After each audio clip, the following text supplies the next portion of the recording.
vamos a leer, en Juan 7:25, porque lo dejamos en el 24. Y como no tenemos prisa, tenemos una vida eterna. Bueno, una vida eterna aquí no, será ahí arriba. Pero el tiempo que tengamos, versículo a versículo. No hay prisa. En lugar de hacerlo temático, lo estamos haciendo sistemático. Un sistema, versículo a versículo. Así que los que tengáis Biblia, si queréis seguirme o leer en la proyección de la pantalla, Juan capítulo 7, desde el versículo 25 al 36. Si no he sumado mal, creo que son 12 versículos y con toda la tranquilidad vamos a comenzar a exponerlos y a explicarlos y a ver las enseñanzas espirituales, que siempre hay enseñanza porque es su palabra para cada una de nuestras vidas. Dice así su palabra: decían entonces unos de Jerusalén: ¿no es este a quien buscan para matarle? Pues mirad, habla públicamente y no le dicen nada. ¿Habrán reconocido en verdad los gobernantes que este es el Cristo? Pero este sabemos de dónde es, mas cuando venga el Cristo, nadie sabrá de dónde sea. Jesús entonces, enseñando en el templo, alzó la voz y dijo: a mí me conocéis y sabéis de dónde soy, y no he venido de mí mismo, pero el que me envió es verdadero, a quien vosotros no conocéis. Pero yo le conozco porque de él procedo, y él me envió. Entonces procuraban prenderle, pero ninguno le echó mano, porque aún no había llegado su hora. Y muchos de la multitud creyeron en él, y decían: el Cristo, cuando venga, ¿hará más señales que las que éste hace? Los fariseos oyeron a la gente que murmuraba de él estas cosas, y los principales sacerdotes y los fariseos enviaron alguaciles para que le prendiesen. Entonces Jesús dijo: todavía un poco de tiempo estaré con vosotros e iré al que me envió. Me buscaréis y no me hallaréis, y a donde yo estaré, vosotros no podréis venir. Entonces los judíos dijeron entre sí: ¿a dónde se irá este que no le hallemos? Se irá a los dispersos entre los griegos y enseñará a los griegos. ¿Qué significa esto que dijo: me buscaréis y no me hallaréis, y a donde yo estaré, vosotros no podréis venir? Hasta ahí la lectura de este día. Querido Dios, queremos darte gracias por tu palabra, Señor. Ayúdanos a entender, Señor, el fondo espiritual de tu palabra, para poder ser no solamente oidores olvidadizos, sino hacedores de tu palabra y entender el mensaje que tú quieres traer a cada uno de nuestros corazones. Te doy gracias, Señor, te damos gracias porque podemos tener un privilegio en esta mañana, que es el de estar juntos como hermanos y estar escuchando la verdad. Tu palabra es la verdad, Señor. Gracias por ella. En el nombre de Jesús. Amén. Bien, pues el debate acerca de quién es Jesús continúa. Y no continuaba en aquel siglo, sino ahora, en el siglo XXI, como muchas veces he dicho, el debate de quién es Cristo. Ahora tenemos muchas plataformas digitales y tenemos el TikTok, que es el que más información falsa da, pero bueno, donde muchos estamos enganchados con el dedito y dice muchas cosas. Y todavía la gente sigue preguntándose quién es Jesús. Claro, a Jesús se le puede buscar de muchas maneras. Yo le busqué 22 años de forma intelectual y es muy difícil, pero bueno, los eruditos han inventado una asignatura que se llama apologética, apología, que quiere decir defensa, que te puedo demostrar ahora mismo que Cristo existe, que todo es real, pero si no hay arrepentimiento no hay salvación. Por lo tanto, Jesús nunca apelaba al intelecto, él apelaba al corazón. Si apelamos al intelecto esta mañana, nos podemos ridiculizar los unos a los otros y nos vamos tranquilamente demostrando que realmente Cristo es el Señor. Hay pruebas más que suficientes. No hay que demostrar nada. Que Jesús fue un personaje histórico, ya lo sabemos. ¿Por qué? Porque lo dice la Biblia. No, lo dijo Suetonio y lo dijo Flavio Josefo, historiadores tan válidos como cualquier otro que hablaron de Aristóteles o de Julio César. Eso lo sabemos. No hay que demostrar que Jesús fue un personaje histórico. No hay que demostrar que los escritos bíblicos son ciertos y que concuerdan y que tienen, bueno, en cuanto a la escritura, los géneros literarios, todo eso está ya más que estudiado. Lo que pasa es que nuestra alma tiene sed del Dios vivo. Y la inteligencia es un impedimento para acercarnos al Dios vivo, porque la vida cristiana no hay que razonarla, hay que vivirla. La vida cristiana no la razones, vívela, vívela, vívela. vívela, vivamos la vida cristiana. Y cuando vives la vida cristiana te das cuenta que el intelecto no es tan importante, que sí lo es, lógicamente, pero siempre que se pone al servicio del maestro para poder transmitir con fluidez su palabra, no para que nadie se enorgullezca. Muy bien. Sí. Pues la primera frase que he dicho, que el debate de quién es Jesús continúa al día de hoy, y el texto que hemos leído, proyectado, escuchado en esta mañana, tiene dos partes. Los 7 primeros versículos simplemente tratan la cuestión del origen, de dónde viene Cristo, su origen. Y la segunda parte, ¿a dónde va? ¿De dónde vienen los 7 primeros versículos? ¿A dónde se dirige? Pues los 5 siguientes. O sea, del 25 al 31 es una parte, y después del 32 al 36 es otra parte de la lectura de esta mañana. El planteamiento es lógico. Un planteamiento lógico quiere decir un planteamiento, ¿no ves?, que se razona. ¿Sabéis quién inventó la lógica? Aristóteles. Mira qué lógica, tenía una lógica aplastante. Decía, todos los hombres son buenos, primera premisa. Segunda premisa, Aristóteles es un hombre, por lo tanto Aristóteles es bueno. A, entonces B, A, por lo tanto será B. Eso es filosofía barata. Filosofía barata. Se estudia un año con esa asignatura. Porque la lógica cristiana, el arrepentimiento, el conocer a Cristo es lo que rompe cualquier molde, y la razón hay que machacarla y sacar el corazón y la fe y ponerte de rodillas delante del Señor y quebrantarme constantemente delante de su presencia. Por eso ayer colgué un mini artículo sobre qué significa quebrantamiento, rotura delante del Señor. Pero bueno, dice, si los judíos no sabían de dónde había venido, pues tampoco iban a comprender hacia dónde iba. Pero hoy me voy a centrar simplemente, como siempre, en la hipocresía y en la falsedad del religioso. Y eso hace mucho daño dentro del pueblo de Dios, y damos una imagen. Por eso la gente no quiere saber nada a veces del Evangelio, porque nos pueden ver como una secta, nos pueden ver como, no sé, muy uniformados, con un uniforme, con una doctrina muy fija, muy estricta, y nadie quiere colocarse un uniforme. La gente tiene que pensar libremente, y creo que Jesús le dio oportunidad a todo el mundo de pensar con toda la libertad. Primero, ¿qué es lo que vemos? Que los gobernantes se callan y la gente comenta. El silencio de los gobernantes y el comentario de la gente. Los 2 primeros versículos que hemos proyectado, los repetimos, dice así. Decían entonces unos en Jerusalén, señalando a Jesús, ¿no es este a quien buscan para matarle? Todo el mundo sabe que estaban buscando a Jesús para matarle. Para matarle. No solamente para reñirle, sino para matarle. Pues mirad, habla públicamente y no le dicen nada.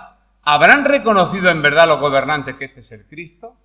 Estos 2 primeros versículos están diciendo que se da cuenta la gente que a Jesús lo están buscando, y Jesús no se esconde y no enseña en cualquier sitio, enseña en el lugar de ellos, en el templo, abiertamente y a voz en cuello. No había megáfonos, pues me imagino que levantaría la voz para que la gente le escuchara. Pero de lo que se extrañaba la gente era por qué se atreve a hacerlo. Si le están buscando para matarle, está exponiendo su vida. Sí.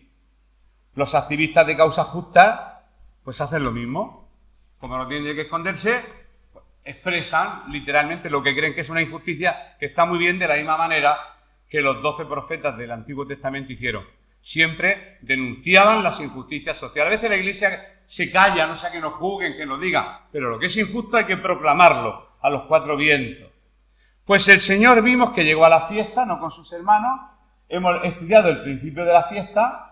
Y ahora estamos en el final de la fiesta, porque en el versículo 38 ya es el último día de la fiesta a la que está. Jesús está en una fiesta, no en una fiesta como lo entendemos hoy en día, una fiesta con tinte religioso de la época. Bien, pues entre los que se encontraban allí, porque Jesús no iba a predicar, porque sabía que había gente que le gustaba escuchar y que, bueno, iban a entender su mensaje, pues habían personas que tenían hambre y sed de justicia, fijaros. Cuando hablamos de conversión, parece que siempre hablamos de intelecto, parece que siempre hablamos, que está bien el intelecto, que siempre hablamos de emociones, hablamos de liturgias y de cultos, y sin embargo, la gente que quiere escuchar a Jesús es gente que tiene hambre y sed de justicia. Hambre y sed de justicia. Esto es muy interesante. Lo desarrollaremos cuando lleguemos a esos profetas. Y otros, pues serían curiosos, pues como hoy en día. Yo por eso digo que sigamos enseñando. Pues siempre habrá alguien que tenga hambre y sed de justicia. Y la palabra habla por sí sola. yo no voy a interpretar a nadie la palabra, ni voy a imponer esto hay que creerlo así, sino que voluntariamente el que se acerque a la palabra o el que se acerca a Dios, que se cree acercando, que está y que le pida a Dios luz y discernimiento y actúe en consecuencia de lo que entienda. Bien, todo el mundo estaba hablando de la persona de Jesús, como hemos leído en estos versículos, pero no lo hacía abiertamente. ¿Por qué? Porque sabían que a Jesús le estaban buscando para matarle y, lógicamente, identificarse con Jesús era peligroso. El hecho de que los gobernantes no hubieran intervenido todavía, no sabemos a qué estaban esperando. Jesús estaba predicando en el templo, hablaba con toda la libertad del mundo, no le habían echado mano, pero esto le hizo a la gente comentar y preguntar, oye, pero si este Jesús, pues, ¿cómo habla públicamente? ¿Cómo no lo detienen? Y fueron un poco más lejos, diciendo, a lo mejor es que se lo han tragado, que es el Mesías, y por eso lo dejan hablar abiertamente. Pero esta frase es una frase de ironía, no es una frase real. Ahora lo vamos a ver. A mí me sorprende, como le sorprendió a aquella gente, que aunque la autoridad le procuraban matar, pues que estuvieran quietas, que no hicieran nada, ni siquiera le impedían hablar. Y uno de los motivos, lo hemos dicho muchas veces, es la autoridad. Cuando hablamos de autoridad, ya definiremos esa palabra también, que es muy importante. Autoridad y autoría. No la autoridad que siempre entendemos de orden y mando, la autoridad de Dios, la responsabilidad, la seguridad, la entereza con la que él hablaba. Eso producía un efecto.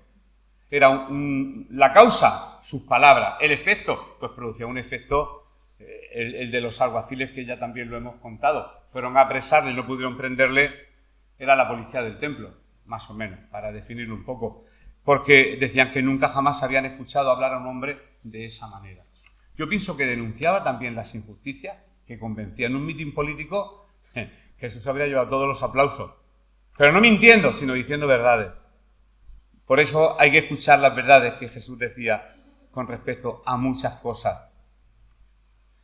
Ni los mismos alguaciles, repito, pudieron prenderle porque él hablaba con autoridad.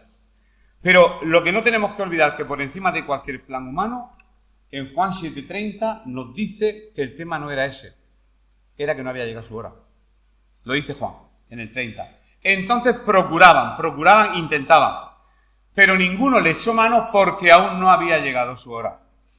Eso en el lenguaje coloquial lo utilizamos. Esta persona está enferma, cuando oramos por mi sobrino, que te acuerdas aquel día, luego la que dijimos que el médico había dicho que le quedaba... Bueno, no ha llegado su hora. Dios sabe los planes que tiene. Cuando yo oigo orar aquí, hombre, egoístamente, porque en familia, pues me gusta, porque en tus manos está. Porque en sus manos están nuestros tiempos, entonces también el tiempo de este niño como el de cualquier otra persona. Y en el caso de Jesús, no podían prenderle porque su hora no había llegado. Y este fracaso de las autoridades, aparentemente, fue lo que le hizo murmurar a los que estaban allí. Y entonces hicieron esta pregunta que tiene un doble sentido en su original griego gracioso, porque nosotros lo vemos como un interrogante. ¿Habrán reconocido los gobernantes que este es el Cristo? Y eso no es una pregunta, es una respuesta negativa. Eso nosotros lo vemos como una, ¿cómo te voy a decir? Como una duda genuina, eso es una duda. Oye, a lo mejor es que resulta que no era ningún tipo de duda, era una ironía maliciosa. Tanto que decían de que a lo mejor se lo han tragado, que realmente este es el Mesías. Eso es lo que significa la pregunta que se estaban haciendo allí entre todos. Y si este era el objetivo, si el objetivo de los que estaban murmurando era que prendieran a Jesús, pues lo consiguieron. ¿Por qué? Pues porque las autoridades intentaron arrestar a Jesús. En el 7:32 leemos lo siguiente. Los principales sacerdotes y los fariseos que enviaron alguaciles para que le prendiesen. Pero ¿sabéis cuándo él mandó a los alguaciles? Ellos mandaron a los alguaciles cuando oían tanta murmuración. Oye, están hablando de nosotros, que tanto que hablamos que lo vamos a prender, pero no hemos movido un dedo para arrestar a este hombre. Y aún enviando a la policía del templo, no lo consiguieron. Porque llegaron con las armas de detención, no sé las que serían de la época, pero sin el reo. El reo no fue con ellos. Y la única explicación que dieron, porque cuando le preguntaron, oye, ¿dónde está Jesús? Yo no lo sé porque la Biblia no lo dice. Bueno, sí dice algo. Es que no hemos podido detenerlo. Es que nunca jamás en nuestra vida hemos escuchado a un hombre hablar como este. Vamos, no se merece que lo diga. Es que lo que dice son verdades como templos. ¿Cómo vamos a detener a alguien que cuando abre la boca dice verdades? No se merece una detención. No se merece que le leamos sus derechos. Queda usted detenido. Cualquier cosa que diga puede ser utilizada en su contra. Búsquese un abogado y si no le designaremos uno de oficio, que son las palabras textuales que se nombran cuando se va a detener a alguien. Yo pienso que no dio tiempo ni de que le leyeran sus derechos a Jesús. Se irían diciendo, no hay quien detenga a este hombre. Ellos, cuando yo diga ellos, y diga judío, en este caso está hablando de autoridades, ¿vale? Sabían de que realmente eran capaces. Así que estaban esperando que las autoridades emitieran un veredicto favorable. Bueno, cuando la autoridad diga que este hombre realmente es el Mesías que espera el pueblo judío, entonces nosotros creeremos. Y por lo que sabemos hasta ahora, era imposible decir públicamente que Jesús era el Mesías porque había una amenaza que ya conocemos. Arrojarte de la sinagoga. Eso a lo mejor ahora una excomunión tiene menos importancia en sociedades seculares, pero en sociedades donde la política y la religión van de la mano, el que te echen de la sociedad religiosa es el señalado de la comunidad. Por ejemplo, en Juan 9, no hace falta que lo busquemos, Jesús sana a un ciego y cuando llaman a los padres a declarar, ¿este es vuestro hijo? Sí. ¿Me confirmáis que nació ciego? Sí. ¿Y cómo es que ahora ve? No lo sabemos. Preguntarle a quién es mayor. Dice, y esto decían sus padres porque si decían que realmente Jesús era el Mesías, iban a ser expulsados de la sinagoga. Sus padres, por miedo, se callaron.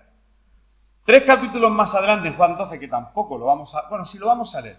Juan 12, 42, 43, por lo menos para leer algún texto. Juan 12, 42, 43.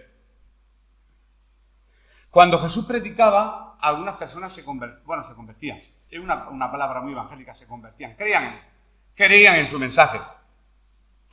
Y claro, que crea cualquier cosa una persona, no sé, del vulgo, pero convertirse en un gobernante o convertirse en una persona de peso, eso ya les fastidiaba un poco más a los líderes religiosos. Con todo eso, aún de los gobernantes, muchos, no dice unos cuantos, creyeron en él. Pero a causa de los fariseos no lo confesaban para no ser expulsados de la sinagoga, porque amaban más la gloria de los hombres que la gloria de Dios. Y eso sigue pasando. Cuando uno quizás se avergüenza por cualquier motivo de su fe. Que tú, ¿de qué secta eres? ¿De cuál de la secta? ¿En qué secta te has convertido? ¡Qué vergüenza! Pero muchacho, ¿tú no sabes que la verdad está aquí, aquí y allá? También me imagino que si somos seres humanos, sea en el siglo I, sea en el siglo XXI.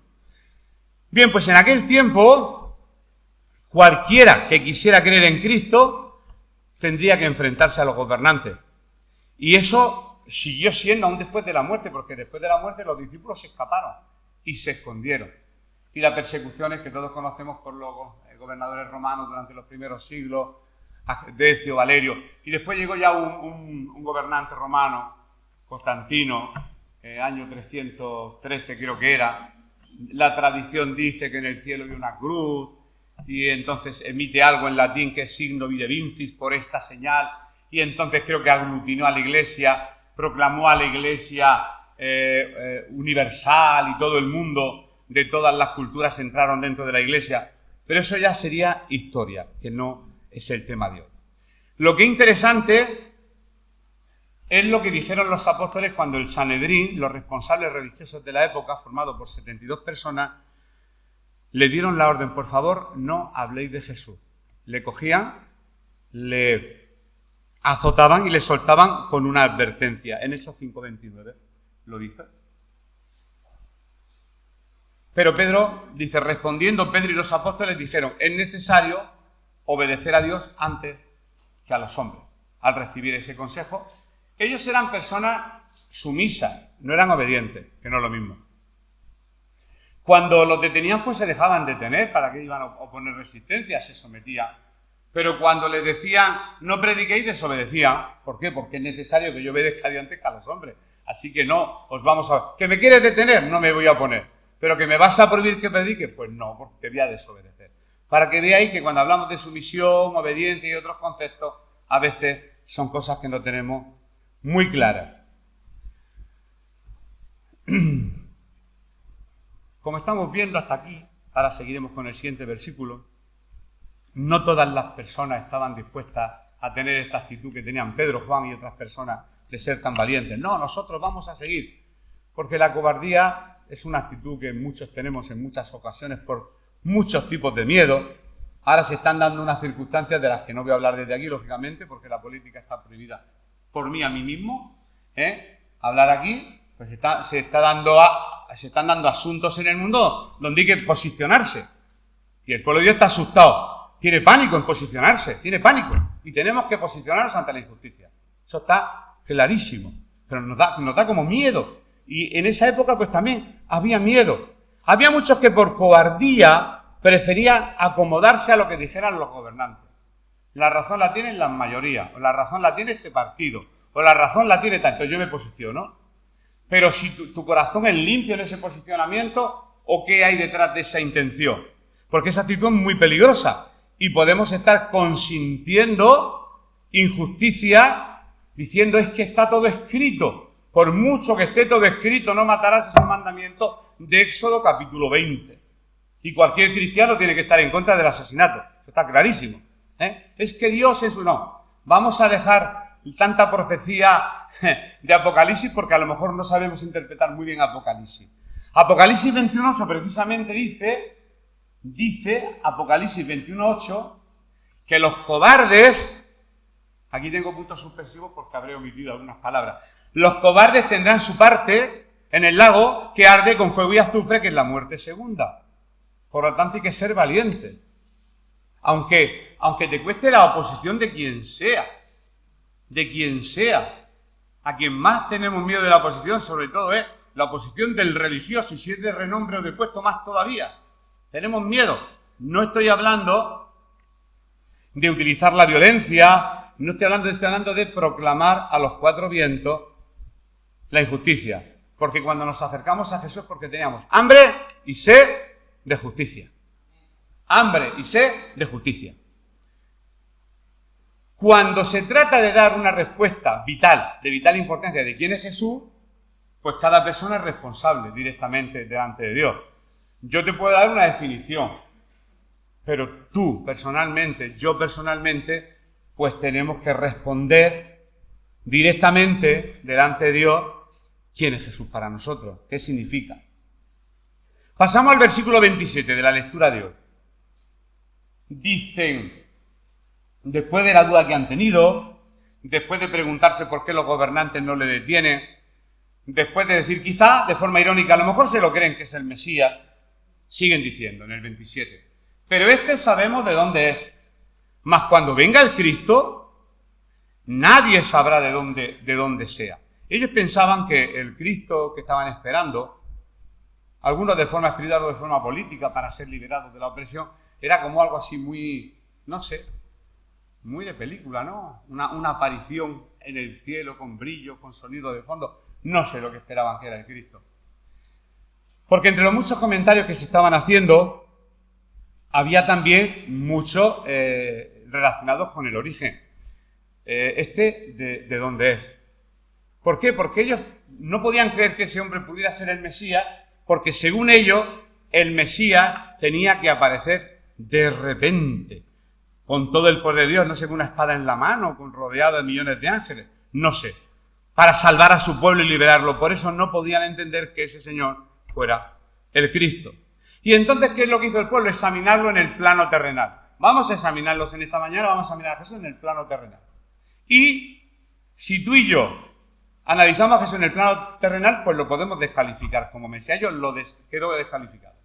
No pasó la prueba, le descalificaron. ¿Por qué? Primero, su aparición en el templo fue volando, fue en un carro de fuego juntamente, no, fue andando con sus sandalias y con su túnica, subió las escaleras, se colocó allí en el templo, vieron a un hombre más de la multitud que hablaba. No vieron a nadie especial. Por lo tanto, no tenía nada de sobrenatural su aparición en el templo. Segundo, en cuanto a su origen, pues tampoco había nada de extraordinario. Sabían de dónde era. De Nazaret, de Galilea. De Cartagena, Murcia. Sabían el origen. Y al saber, este es el vecino y esto no puede ser Mesías. Porque tenían una expectativa distinta y Jesús lógicamente le rompió todos los esquemas. Y zanjaron el asunto. ¿Por qué? Porque no quisieron investigar más. Y hoy también hay muchas personas que expresan y que hemos expresado opiniones sobre Jesús sin detenernos verdaderamente a ver quién es Él. Y entonces confundimos los términos.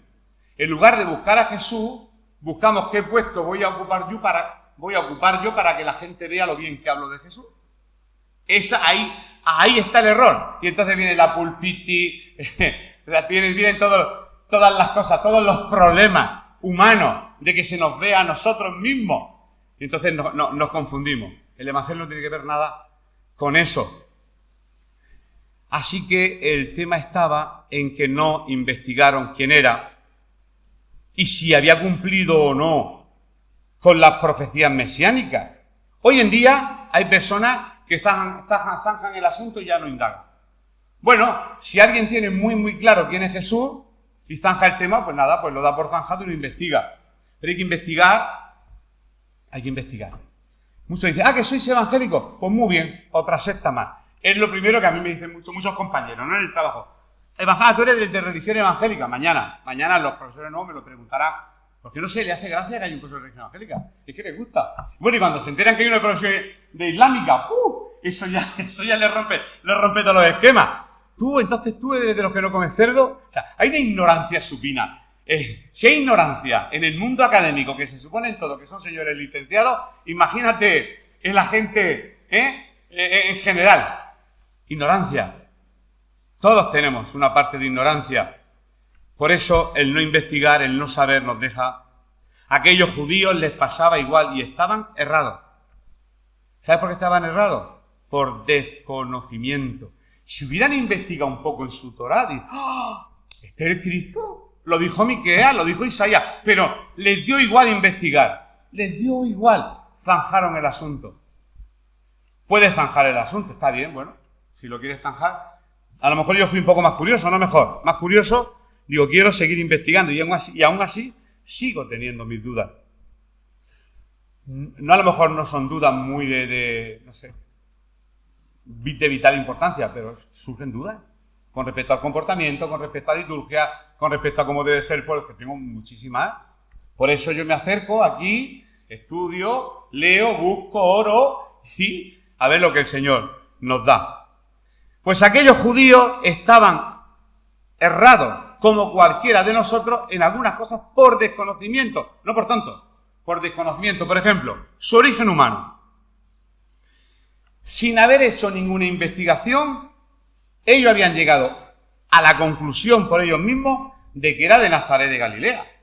De hecho, unos días antes de su crucifixión entró en Jerusalén, Mateo 21:11. Jesús entra en Jerusalén y la gente le identifica. Hombre, Ramón de Cartagena, hombre, Antonio de Salamanca, hombre, Pepe de Valencia, Parece que sabemos de dónde son las personas. Pues cuando entra en Jerusalén la gente sabía cuál era su pueblito, su pueblo. La gente decía, este es Jesús, el profeta de Nazaret de Galilea. Y Nazaret era un pueblo pequeñito. Galilea era la provincia. Es como decir Cartagena, Murcia, por eso lo he dicho antes. De Nazaret de Galilea. Y el mismo Pilato, que le hizo colocar aquella inscripción sobre la cruz, ¿qué es lo que puso? Puso su procedencia. Jesús Nazareno, Domingo el Cartagenero, Jesús Nazareno, rey de los judíos, en 3 idiomas. Lo sabéis, en la cruz. Eso dice la palabra en Juan 19:19. Como él se había criado y había vivido en Nazaret de Galilea, pues ellos llegaron a la conclusión, errada, claro, errada, porque llegamos a conclusiones erradas. Y tenemos que usar a veces la lógica. Y con lógica se habrán dado cuenta que realmente era el Mesías esperado. Según su lógica judía y según su Torá, habrían llegado a la conclusión de que ese señor era el Mesías, seguro. Pero no se preocuparon en investigar. y no les ayudó eso en nada. Los judíos consideraban a los galileos como pueblerinos.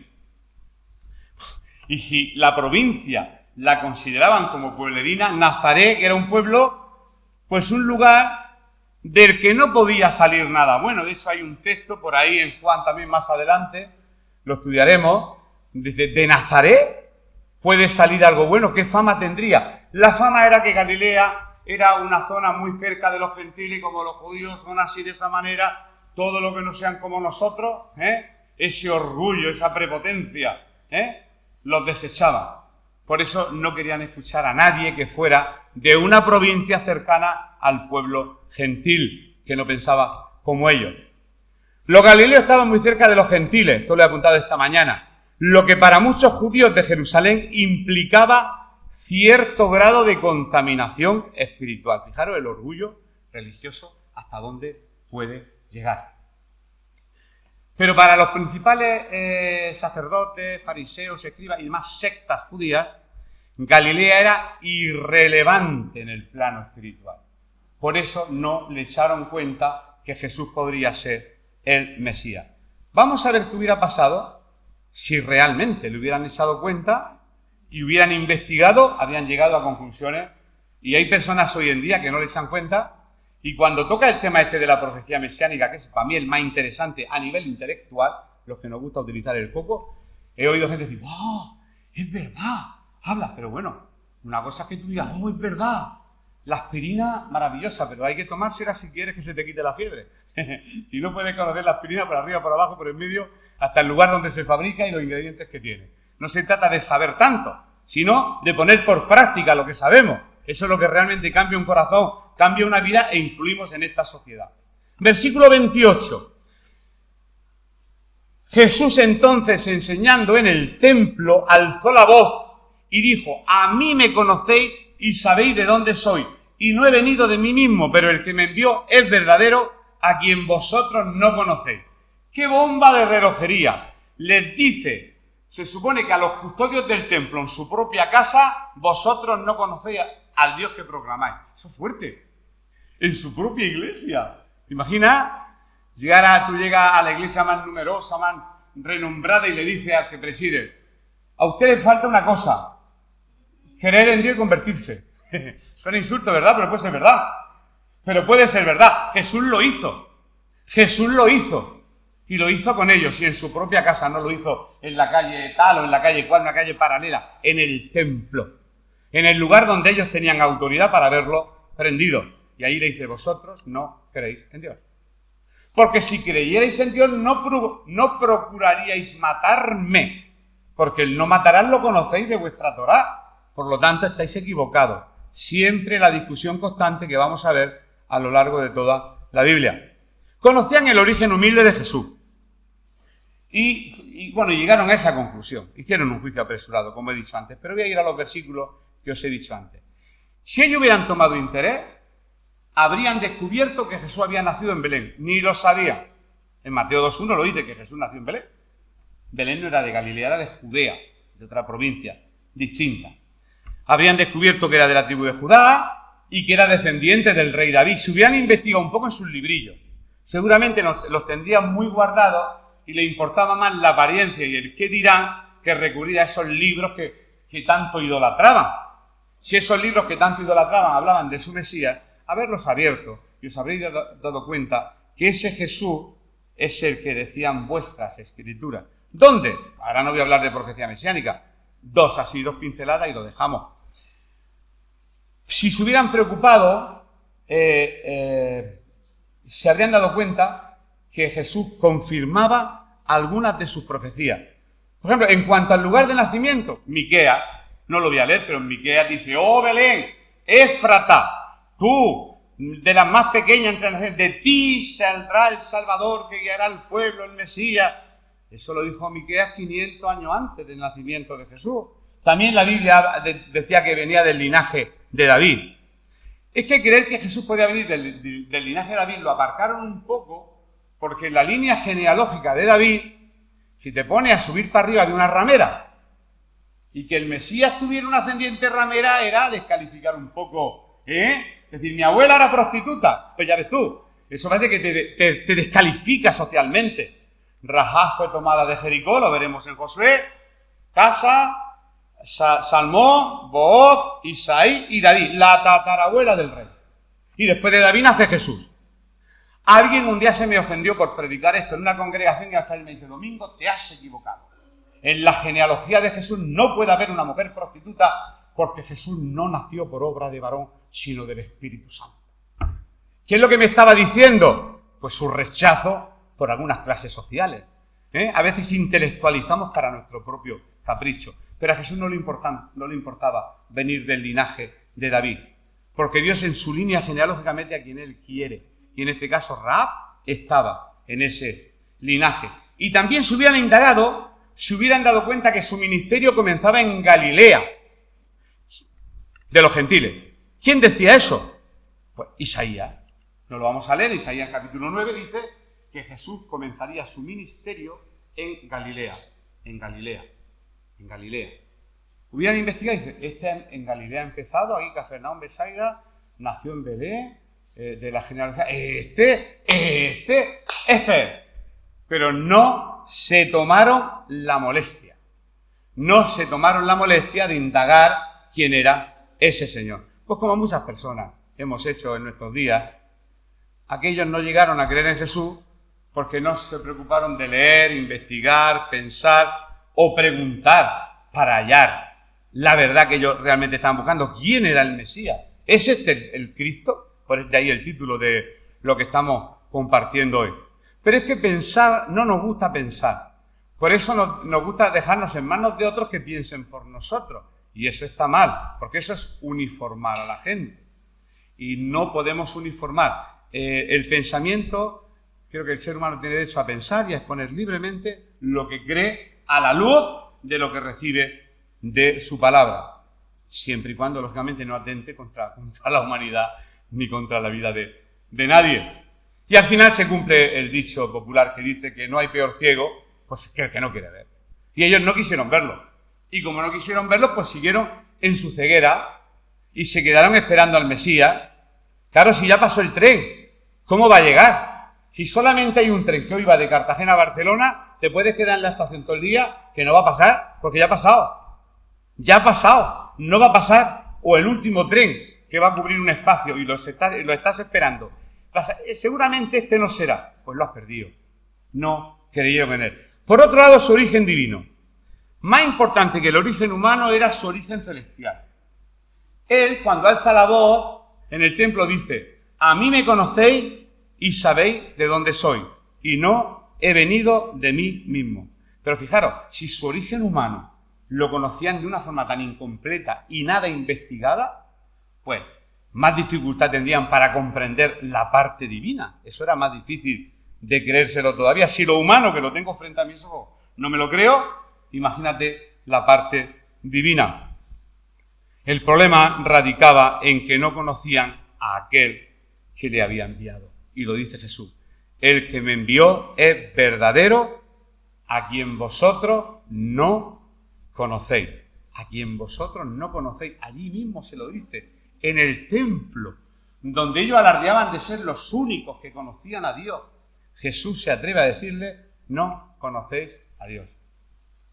Claro, lo decimos ahora con una distancia de muchos años, pero eso tuvo que enrabietarlos mucho más, irritarles mucho más. Lógicamente después le echaron mano cuando llegó su hora. Esto no quiere decir que ellos no tuvieran conocimientos intelectuales. Claro que tenían conocimientos intelectuales de Dios.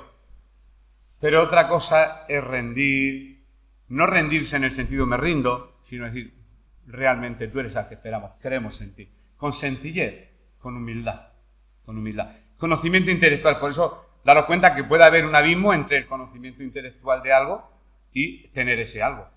Son dos cosas distintas. O ambas pueden ir juntas, no pasa nada. Tener intelectualmente saber sobre Jesús y tener una relación con Él. O sea, no quiere decir que una cosa tenga que ir independiente de la otra. Y como no conocían a Dios, pues tampoco creyeron en su Hijo. Y esta vinculación que había entre el Padre y el Hijo era incomprensible para ellos y para mí lo fue durante mucho tiempo. Versículo 29. Jesús sigue hablando y dice, pero yo le conozco, porque de él procedo y me envió. Hemos leído en el 19. O sea que en su infinita paciencia le dice, yo le conozco, porque de él procedo y él me envió. Él no lo decía con soberbia, lo decía como diciendo, si venía a traer paz, lo diría con humildad. Quiero que conozcáis, simplemente, que le conozcáis. No vengo a convertiros a ninguna religión. Ahora, cuando decía que procedía, no quería decir que había sido enviado. No era un enviado, sino que siempre había vivido con Dios y era igual a él en todos los aspectos. Ejemplo, procedo de Cartagena. Mis raíces, mis primeros pasos, mi clima, mi cultura, mi gastronomía. Soy oriundo de allí. Procedo de allí. No que Cartagena me ha enviado. Es que soy de allí, tengo todas mis raíces. Estoy enraizado en. Y Jesús estaba enraizado en el Padre. Y él no fue solamente un mensajero, él era el mensaje. El mensajero y el mensaje al mismo tiempo. Claro, esto es un poco más profundo y cuesta intelectualizar. Tal era la comunión entre el Padre y el Hijo, que en una ocasión Jesús le dijo algo a los discípulos. Claro, si queremos la palabra, este texto es muy fuerte, muy duro, para mí. Porque yo siempre tengo muchas luchas intelectuales, muchas. Juan 14, del 7 al 11, dice lo siguiente, hermano. Dice, Juan 14, del 7 al 11. Si me conocieseis, también a mi Padre conoceríais. Y desde ahora le conocéis y le habéis visto. Felipe le dijo, Señor, muéstranos al Padre y nos basta. Jesús le dijo, ¿tanto tiempo hace que estoy con vosotros y no me has conocido? Felipe, el que me ha visto a mí, ha visto al Padre. ¿Cómo pues dices tú, muéstranos al Padre? ¿No crees que yo soy en el Padre y el Padre en mí? Las palabras que yo os hablo, no las hablo por mi propia cuenta, sino que el Padre que mora en mí, Él hace las obras. Creedme que yo soy en el Padre y el Padre en mí. De otra manera, creedme por las mismas obras. Hay un juego de palabras y un texto que cuando lleguemos a ese texto desglosaremos, si Dios lo permite, palabra a palabra, no, versículo a versículo. Reacciones. Ya Jesús ya termina su enseñanza. En breve lo van a matar, está a punto de acabar la fiesta y a todo lo que está enseñando hay una serie de reacciones. Pues se notaron las reacciones que pueden haber hoy en día si hablamos. Ahora no es Jesús el que habla, somos los seres humanos que hablamos de Jesús. No es lo mismo hablar Él aquí que hablar nosotros de Él. Es un poco distinto. Cada uno de nosotros, yo pienso que un día cuando escuchamos, pues tomamos una decisión personal en relación a quién era y qué postura teníamos que adoptar con respecto a la figura de Jesús. Lo que vamos a ver ahora es las actitudes diferentes que se mostraron frente a Jesús. Primero, hostilidad, malestar, incluso odio. Es que molesta. ¿Verdad que dice? La verdad molesta, claro. Si Jesús era muy veraz, pues claro que tendría que hacer pupa. Muchas de sus aseveraciones tendrían que doler. La parábola del buen samaritano, la parábola del publicano y el pan. Es que cada vez que abría la boca Jesús, vulgarmente subía el pan. Ponía a todo el mundo, lo ponía en danza. Ponía a todo el mundo, lo ponía en jaque. Pues mira, podría recibirse con hostilidad, con malestar, incluso con odio, versículo 30 de nuestra lectura de hoy. Entonces procuraban prenderle, pero ninguno le echó mano porque aún no había llegado su hora. Después de todo lo que había dicho, y les dice en su misma casa que ellos no creían en Dios, pues apague y vamos, ¿no? Pues, vamos, vas a durar un asalto, te vas a enterar, vamos a por ti. Y ahí procuraban, pero no le echaron mano. A los judíos les disgustó precisamente eso, que les acusara de no conocer a Dios. Y no solamente eso, sino de que él afirmara que él le conocía. Tú, de Galilea, ¿conoces a Dios mejor que nosotros, que somos los que tenemos la licenciatura en teología? ¿Tú nos vas a enseñar a nosotros? Procuraban prenderle. A pesar de toda la ira, ninguno le echó mano, hemos leído, porque aún no había llegado su hora. Mira, hubo un intento de matarle en Nazaret en cierta ocasión. Lo estudiamos en el libro de Mateo. Él predica y dice, el Espíritu de Dios está sobre mí por cuanto me ha ungido. Y dice, enrollando el libro, se sienta y dice, hoy se ha cumplido esto delante de vosotros. Le estaba diciendo literalmente, yo soy el Mesías. Literalmente. Y le cogieron y le llevaron a lo alto de un pináculo, de un monte cercano en Nazaret, e procuraron despeñarlo. No lo hicieron. No lo hicieron. ¿Por qué? Pues porque no era su hora. Pero lo intentaron en cierta ocasión. No era su voluntad.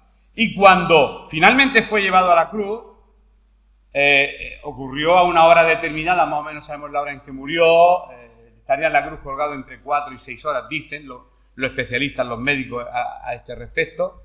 Pero mira, hasta ese momento, ni judíos, ni gentiles, ni fariseos, ni saduceos, ni Anás, ni Caifás, ni el mundo, ni el infierno, nadie podía hacerle la menor afrenta al Señor porque todavía no había llegado su hora. Y esto nos lleva lógicamente a una deducción lógica, pero de fe, que es que Dios lo gobierna todo y en las manos de Dios están los tiempos de todos y cada uno de nosotros. Aún para cualquier creyente que sea fiel, pues que tenga confianza que nada ni nadie va a interrumpir tu servicio si Dios no lo permite. No, es que no me dejan, es que yo quiero servir, ya tengo 30, 40, 50, 70 y 80 años y no me han dejado. Bueno, pues entonces, no sé qué tipo de Dios es que impide que te dejen. Yo qué sé, hay tanto trabajo por hacer. O todo el trabajo es iglesia evangélica, pastor, nombramiento, oramos por él, lo colocamos, le damos un tip. ¿Eso qué es? El evangelio no es eso. El evangelio es más sencillo que todo eso. Todos los miembros son iguales de necesarios. Todos, con funciones distintas, el ojo en su sitio, el oído en el suyo, la mano en su sitio, cada cosa, y todos coordinados en el cuerpo, cada uno hace una labor, siempre y cuando el objetivo no sea tu gloria, sino que sea la gloria de Dios. Y eso ya lo sabemos. Y a veces podemos pecar. En ciertos puestos de relevancia te aseguro que se puede pecar, porque se le puede subir a uno el ego y eso al final te pasa factura. El salmista dijo en un salmo, Señor, en tus manos están mis tiempos. Versículo 31. Y ya vamos a ir dejándolo. Versículo 31, porque el resto de versículos ya no es difícil. Y muchos de la multitud creyeron en él y decían, el Cristo cuando venga hará más señales que las que éste hace. Pero si éste ha hecho unas señales increíbles. Ha resucitado a Lázaro en Betania. Le ha dado de comer a 5.000 personas con no sé cuántos panes. Ha traído salud a muchas personas. No sé, lo que verían, el ministerio de él, lo que vieron, lo que escucharon de otros. Pues muchos creyeron y decían, el Cristo que esperáis, señores fariseos, va a hacer más señales que este. Si este ha hecho 327.000, para reconocerle tiene que hacer 327.000 una. ¿O cómo vamos a distinguirlo? ¿Porque va a venir en un carro de fuego? ¿Cómo? Porque grita más, grita menos. ¿Cómo vamos a conocer al verdadero? Y esto, lógicamente, siguió irritando a los que allí estaban. Bueno, pues he dicho que pueden haber dos actitudes, o de enojo y de ira, o de aceptación, que es la que acabamos de leer. Muchos creyeron en él. Y muchos llegaron a él por intuición y por lógica. A veces desechamos la intuición, la lógica, el raciocinio. Yo cuando le meto un palo a la inteligencia no se lo meto en el sentido, porque yo creo que esto está puesto para pensar, no solo para el sombrero. Y la lógica está bien. Y ellos llegaron a una conclusión, pues que tenía que ser el Mesías prometido. Y esto lo he puesto para mí. Cuando algo se intuye, se razona y se llega a cierta conclusión sobre ciertos aspectos, vamos a llamarles, por ejemplo, sociales, eso quiere un compromiso. Si tú ves algo que no es conforme a lo que dices, tienes que decirlo. A veces pecamos de guardar silencio y el que calla otorga. Y dejamos que el mundo siga su curso, que se sigan cometiendo actos que no vienen de la parte de Dios y estamos siendo partícipes de esos actos. Por lo tanto, si algo se intuye, se razona y se llega a cierta conclusión lógica, pues tienes que adquirir un compromiso y ser consecuente con lo que crees. Tú, yo y lógicamente todos.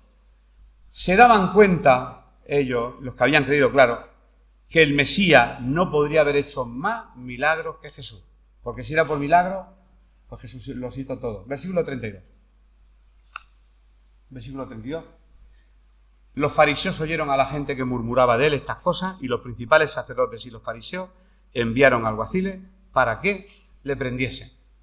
Vale, aquí está el texto donde ya la irritabilidad había llegado a tal extremo que hay que detenerle. Llega el momento que salga la patrulla a por él. Ir preparado, con las esposas, con las cuerdas, con lo que en aquella época existiera, y traerlo para acá. Y mandaron a los alguaciles, que ya he dicho antes que eran los guardianes del templo. Fijaros, para la detención sí se juntaron fariseos y saduceos. No se podían ver entre ellos. Tenían doctrinas distintas, como dentro de muchos grupos religiosos. Pues yo pienso que el milenio antes, el milenio después, Cajonás se lo tragó una ballena. No, no fue una ballena, fue un casalote. En discusiones estúpidas se pierde el tiempo cuando hay otro tipo de necesidades que podemos suplir antes que esas. Pero se unieron estos dos grupos tan antagónicos contra Jesús. Hombre, les unía una causa común. Si, siendo de religiones distintas, nos une una causa común que es la justicia, yo veo maravilloso que se una todo el mundo.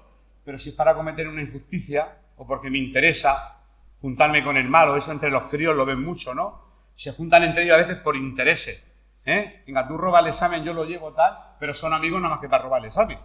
Después que han robado el examen y se han copiado y han aprobado, después ya ni se hablan entre ellos.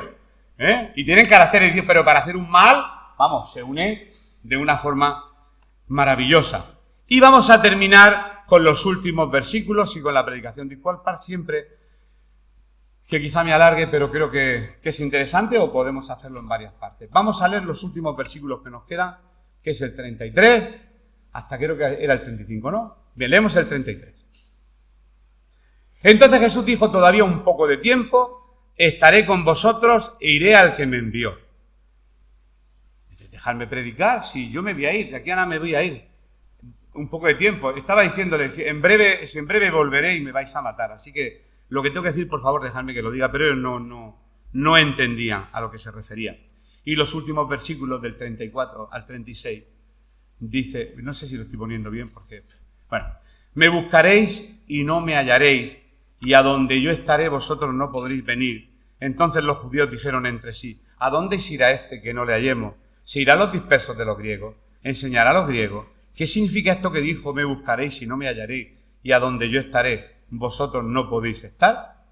Simplemente no entendieron que él tenía que volver al Padre, de donde había procedido, y entendieron que se iba a ir pues ahí a la diáspora, donde estaban los griegos, y los judíos, como siempre, como he dicho, su orgullo les impedía decir que fuera de su nación hubiera salvación. Pero Dios les dio una lección más a este pueblo, y la lección que más me gustó que le dio Dios a la arrogancia y al desprecio que tuvieron sobre la persona de Jesús los sacerdotes, los fariseos y los escribas, es que daros cuenta que tanto que despreciaron a los griegos, el evangelio se extendió precisamente por la cuenca del Mediterráneo y por Grecia. Y qué casualidad que el Nuevo Testamento está traducido al griego. El griego fue, que no queréis nada con los griegos, pues yo voy a utilizar a los griegos. Porque a veces no es lo que nosotros queramos, no queramos por nuestra soberbia, es lo que Dios quiere. Y esto fue un guantazo bien fuerte por eso el concilio de Jerusalén. Oye, entonces estos que se han convertido, que no son de nuestra raza, ¿se tienen que circuncidar o no? Y ya empezaban con las normas. Y ahí se soliviantaron todos. Y Dios hace lo que quiere y con quien quiere. Y no hay muchas sangres, hay una sola sangre. Y no hay muchas tribus y muchas etnias. Somos una sola raza, que se llama raza humana. Y cuando Jesús muere en la cruz del Calvario, muere por la raza humana. Los divisionarios somos nosotros. Los que hacemos divisiones somos nosotros, los seres humanos. Y eso nunca es de Dios. Nunca. Jesús se dio por la humanidad, no por una etnia en particular, sino por toda la humanidad. Y termino diciendo, y fue precisamente a los griegos hacia donde se dirigió la extensión del evangelio una vez que el Señor resucitó, porque a él no le recibieron. Tal fue así que el Nuevo Testamento llegó a escribirse, en el griego antiguo, el koiné, y así están los originales de la palabra de Dios. Bien, la próxima semana, si Dios lo permite,